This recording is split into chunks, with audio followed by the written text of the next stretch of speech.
Another build has come and gone, and yet again, not really much changes have happened. But there is a couple things that did happen that we do want to talk about today about tanks. So the big one is that Druids were open for Torghast. So last week we made a similar video because Warriors were open for Torghast, and I felt like we learned a lot about Warrior. If you didn't see that video, check it out. But the short, the TLDR of that video was that I felt like Warrior was going to have a lot of problems with self-sustain, especially if they weren't taking the talent Impending Victory. And I didn't really play any Warrior this week, but I don't think anything's changed there. I still think that, especially in content like Torghast, it's, a very unique type of content and maybe something that a lot of people want to spend a lot of time into. I feel like a tank like Bear is just better for it. And a big part of why is because they have the ability to heal outside of combat. It's not just in combat healing that I might find valuable. In fact, I really feel like Bear and Paladin might be in the best place for that because they have the most healing out of combat and they actually have spammable spells. But of course, the big thing about Druid is that it has the ability to take Resto Affinity. So something that I guess I haven't mentioned since we started making these videos is that Ysera's gift was actually buffed. It now heals you for 3% of your maximum health. On live, it is 1.5% apparently. So that's a pretty big buff. And again, kind of further solidifying Resto Affinity, which is fine. But of course, you get either Ursul's Vortex or Knockback for Druid. So I immediately noticed the difference when I was doing Torghast. It would have been really nice to have both. So that is a small nerf. But I have to say that Druid's kit has gotten substantially better thanks to that buff. And also thanks to the availability of Renewal, which is a 1.5 minute, 30-second heal. Or 30% heal, sorry. And then, also Frenzied Regen is still in the game, of course, but it's different than it is on live as well. It heals you for 24% of health over 3 seconds and increases healing received by 20%, and that, however long. So 3 seconds, of course, is not that long, but it's very interesting concept, and I think Bear is the tank that I am, the reason I want to talk about Bear especially because a lot of people, we've had this conversation a couple times over a couple videos now where a lot of people really aren't satisfied with Bear. They want something new. In fact, I just had a comment happen the other day where the person was saying there's no big moment for Bear. They don't feel like when Pallies get the Avenger Shield proc, that's a big moment for them and it feels good and they should have something like that for Bear. And the only equivalent would be Mangle, right? When you get the Mangle proc and it just doesn't feel that good. And I totally agree. Mangle is a very bad, I dislike the proc, honestly. I wish it didn't proc, honestly. I wish it just didn't proc because it's so annoying. I don't want to use Mangle at times, but the proc kind of forces me into it and it doesn't really give me anything that's enjoyable. So, but people say Bear's not fun, right? For me, I like the class. I like Druid as a class, and I like what the Bear looks like and how they work. You know what I mean? I like that they have a lot of spammable AoE. I like that they have a lot of ranged abilities. Moonfire in Bear form is one of the coolest things that I like about Bear, honestly. And there's just something cool about being a Bear. But that being said, is the spec fun? And for me, I think the answer is yes, but I understand why a lot of people, the answer is no. Because it's just really, there's very few interactions with the class. There's nothing that you would ever do in between just pressing Iron Fur and using offense. You know what I mean? It's not like Blood Decay where there's these crazy moments that you could find yourself in thanks to AMS or Gorfiends or now with the Pet Sack and all these new spells. And even in the past, you know what I mean? It's just a really straightforward tank. But I don't think that's a bad thing. You know what I mean? I think the reason that it got brought up the second time was because what I said the first time about it was that I think Bear is fine as it is. I mean, it got big buffs, right? Renewal is a big buff. Berserk is a ridiculous buff. If you still haven't seen it, Berserk, 3-minute cooldowns, goes Berserk for 15 seconds. It's a long time. Reducing the cooldown of Mangle, Thrash, Growl, Frenzy Regen by 75%, basically making it just cost a global. No cooldown, and reduces the cost of Iron Fur by 50%. So basically, when I have this, I can easily get 5+ stacks of Iron Fur. We talked about why going much past that is not worth it with the armor cap, the armor soft cap, and then eventually the hard cap. But it's an interesting concept. So, and then also there's Guardian of Ursoc, which makes it last. Does it last longer? But yeah, it increases your health. Yeah, it lasts 30 seconds and increases your health by 30%. So these are things we've already talked about. And I think it solidifies Bear as a strong tank. Bear is never going to be the best tank because they have no niche. That's just life. There's not 6 niches. People have to understand that. There is not 6 niches in the game. 1 or 2 tanks are not going to be able to fill a niche. It's just how it works. You know what I mean? They would have to redesign the game. And the problem, when we talked about this last time was with Warrior, their niche was offense. And that's just not a niche that a tank could fill. Like, that's not fair. You know what I mean? Offense is too universally valuable. So it's like better to have like, you know, what's Bear's niche? Well, they can do a lot of out of combat healing. That's like as close as they're going to get, right? They can do a lot of healing to their group. Arguably, Paladin can do it better. You know, they have a good amount of utility besides that. Battle res, knockback, these things. But Blood Decay, Vengeance, Demon Hunter, they got it better. You know what I mean? They're really offensively driven at times because they can spam swipe. Obviously, Warrior, you know, even Vengeance going to be way better, right? What about their flexibility in and out of combat? Like, they could hop into other forms, they could clear routes, they can do all these things. Sure, but, you know, arguably Paladin, Demon Hunter, these classes can do similar things. You know what I mean? So it's like, they just don't have that niche. They're not going to. There's not going to be one for them, all right? So please, if you're playing Bear and you're one of these self-hating Bear druids, maybe it's just time to move on. I don't know what to tell you. For me, I quite like the spec, but I play it as an alt, and maybe I would feel differently if I played it non-stop. But I like that it's a little easier to play. I like that it's a little bit boring, honestly, because it allows me. I would my ideal time playing this game seriously is on a spec that I've mastered so much that I could focus on nothing else but the mechanics and the things happening around me. You know what I mean? I could help make others better. So Bear's a great spec for me because of that. I don't have to worry about all these complex rotational involvements or, you know, managing 6 resources and stuff. So, but that being said, there was some changes besides that. But, you know, so for me, like the TLDR here, I think Bear is very, very powerful in a content like Torghast. There's not a lot of content like Torghast out there, but content that is supposed to be difficult for a single player, Bear is excellent at. Number one, because they have out of combat healing. I mean, you could do a lot of healing. And they also changed Swiftman, by the way. You have to now consume a hot. So there's going to be a little bit more of a skill ceiling there, as you see. But of course, you know, there's all kinds of talents to buff the healing and all kinds of things that help with it too. So I really like the spec. I think it's a lot of fun. And I think in Torghast, it's going to be very powerful. But it's not just because of out of combat healing. It is also because they have stealth. You have to realize they're the only tank with stealth. And sometimes that's really, really valuable. It's not often. But there was times in the past where I remember specifically in the Burning Crusade where people would try to do dungeon runs without ever really pulling much. And before days of Shroud of Concealment and stuff like that, they would do like these runs where it was just like a druid and a bunch of rogues. You know, a couple druids, couple rogues. And they would just stealth past all the trash and go to the bosses, and that'd be it. So, like, that's it. You only have that option as a Bear. Who knows if it's going to be valuable? It's actually quite valuable in Torghast. Even though a lot of the mobs have True Sight in Torghast, the fact that the mobs are fighting each other oftentimes allows you to sneak by them. I'm not sure why, but that's how it works. So anyway, let's talk about one other thing, or maybe 2 other things.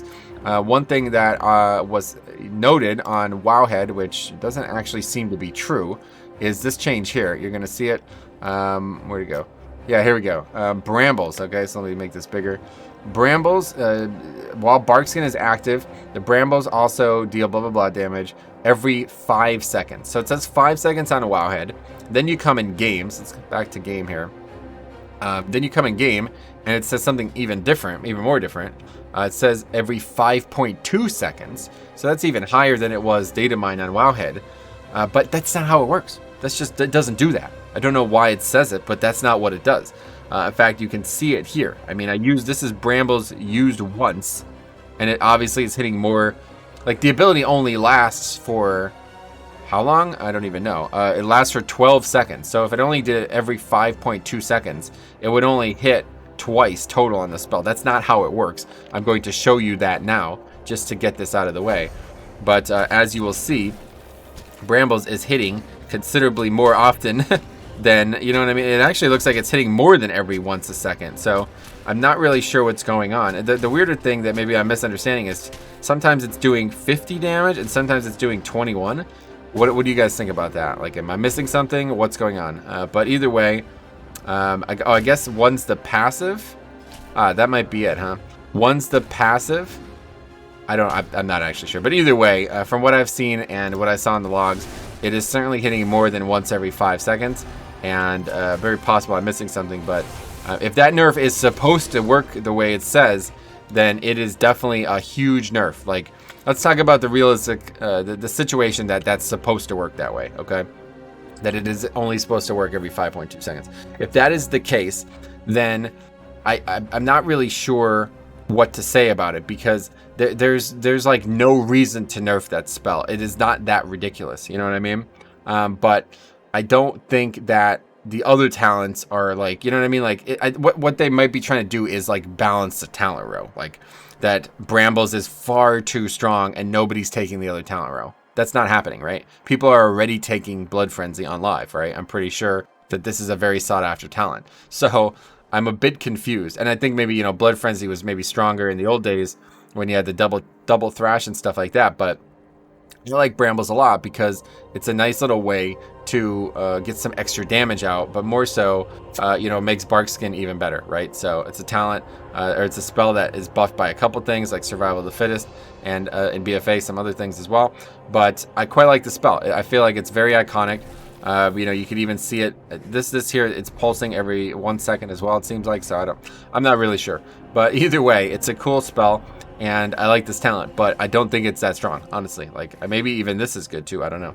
So them nerfing Brambles, I don't know if it's intentional or not, but that's the kind of mentality that I guess I understand when people say the spec is like a very bad to play spec, because I feel like Bear does get very little respect, and even now they still might be getting nerfed for reasons that don't make any sense. So but from what I could tell, that's not actually in the game. Very possible that it's just a bug.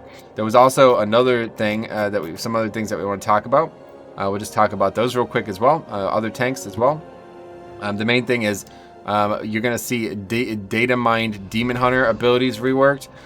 This is something that we could have been talking about, but frankly, I see no reason to talk about it. It's not testable in the alpha. So as much as I respect Wowhead for doing their diligence, but it's like, to call it changed or reworked, it's like it's not even testable yet, dude. We don't even have the spell, so like it's not a change, you know what I mean? Like the spell hasn't been usable yet, so I don't know. I don't really care about spells that aren't usable. Hopefully soon we'll be able to test the Necrolord Covenant abilities, because a lot of those seem like they're going to be very interesting. But the other big one, I guess, is Paladin's Word of Glory was buffed. So let's see if we can find that real quick, because that one's actually it is a bit bizarre to me. We were just talking about Paladin's Word of Glory the other day, in fact. The previous 2 videos ago, or was it 1? I don't remember, but either way, also looks like Light of Dawn was buffed, but that's of course holy only, so we won't talk about that today. But yeah, okay, so it's a 25% increase on the spell power coefficient. So you know what, let's go ahead and log on to Paladin. But if you didn't see, I think it's 2 videos ago we talked about this, Prop Paladin's ability to heal their party members is actually extremely powerful, and that is thanks to the ability to use Word of Glory much more frequently than you would have been able to use Light of the Protector or whatever. And of course that's because that spell had a CD, whereas Word of Glory now only uses holy power. So if you have infinite holy power, you could use the spell infinitely. Now certainly there's no prospect of infinite holy power, but there are a lot of talents that do indicate that there might be some ability to spam this spell. So let's go back to Pra and we'll talk about that real quick. But you'll see the spell, you know, presumably the spell's been buffed. Yeah, it's been buffed for all specs, not just Prop Pally. So it's actually probably a bigger deal for Holy Pally. But you know, when you're playing a Prop Pally, you have access to talent like this, Holy Avenger. Your holy power generation is tripled for 20 seconds. That's quite a lot. That means you potentially might be getting 10, maybe close to 15 Word of Glories off in 20 seconds. That's pretty ridiculous, you know what I mean? Obviously, it's going to depend a lot on your haste. There's also Divine Purpose. Holy Power abilities have a 50% chance to make your next Holy Power free. Okay? So these types of talents are going to be very powerful for Word of Glory, because you're going to be able to use it quite often. And the main thing that people might not realize, it's going to be quite used on other players, you know what I mean? This is a very powerful heal. I mean, it heals for 1.5k, and I have 18,000 health. So what's that mean for a DPS? What do they have, like 12,000 health? That's going to heal for almost 10% of their health. You know what I mean? That's very good. And I think this spell is going to get even better, especially because, yeah, there's Hand of the Protector here. Word of Glory's healing is increased by the target's missing health on any target. So it gets even better at that point. Of course, without that talent, it's based on your missing health. So increases, if cast on yourself, healing increased by up to 300% of your missing health. I see, so that's not even, that doesn't even function that way. It doesn't matter. If I cast it on somebody else, it just doesn't do any extra healing than that. But of course, if you take this talent, then all of a sudden, you're like you could provide a ton of healing. But is it better than Judgment of Light? I don't know. So these are the questions that you have to ask. But I think Word of Glory's buff probably should have only been for Holy, because I feel like the spell was getting ridiculous. If you look back 2 videos, you can see the logs of the dungeons we did as prop pally. The spell was getting ridiculous anyway. I was healing, like, 10% of my overall healing was healing somebody else with the Word of Glory, which is pretty crazy as a tank. If Blood Decay had something like that, the spec would be overpowered, right? So, but yeah, so that's pretty much everything. I think, not many changes coming. Hopefully more changes are on their way. What we really want to see is the Necrolord Covenant. There's some really crazy abilities there. But tell me what you guys think about Bear. Honestly, for me, I like Bear. I really do. And I get why people don't like it. But there's like this guy in the forums too. It's like these people, like, they play Bear and they hate the spec almost. That's the way I feel like it. I've never seen a spec like this before, where there's like these self-hating bears out there. And I don't know why you play the spec. You know what I mean? Like, I guess you're holding out for it to be what it used to be, or to improve in your opinion. But I like it as it is. So I don't want to see massive changes to classes. This is how this all started. People are saying, like, one guy was saying basically that I was being very stupid by not wanting to see massive changes to classes every expansion. I don't want to see that. You know what I mean? I like the way the classes play. I don't want them to change because I might not like them. That's what ultimately caused me to start playing my Blood Decay in the first place. I played Holy Pally for like 10 years, and then they changed it in Legion, and I hate it now. Like, you know what I mean? Even though I'm playing it a lot. At the point, I hated it in Legion. And I was like, I don't want to hate the class that I played my whole life. So I understand now that if you used to love Bear and now you hate it, it sucks. You probably feel the other way. You wish it changed. But, when's that stop? That's my point. So, anyway, let me know what you guys think. Again, there's logs in the description if you want to see. We did a lot of Torghast on Bear, and it was pretty fun. We saw a lot. Some of the animal powers are really crazy. But mostly we just looked at offense and healing, and they do a lot of self-healing. Bear is going to do a lot of self-healing now, guys. They might arguably be, like, they might be out self-healing some tanks for sure. Like, of course, Brewmaster is going to do a lot of self-healing now too, so maybe not, but I think Bear is going to look really impressive on the HPS charts nowadays. And the self-sustain metric as well is going to go up for them. So let me know what you guys think. Stay tuned. Hopefully this week we'll be testing out the Necrolord Covenant. If not, I'm sure there'll be something that we could talk about. So thanks for watching. We're going to see you in the next one.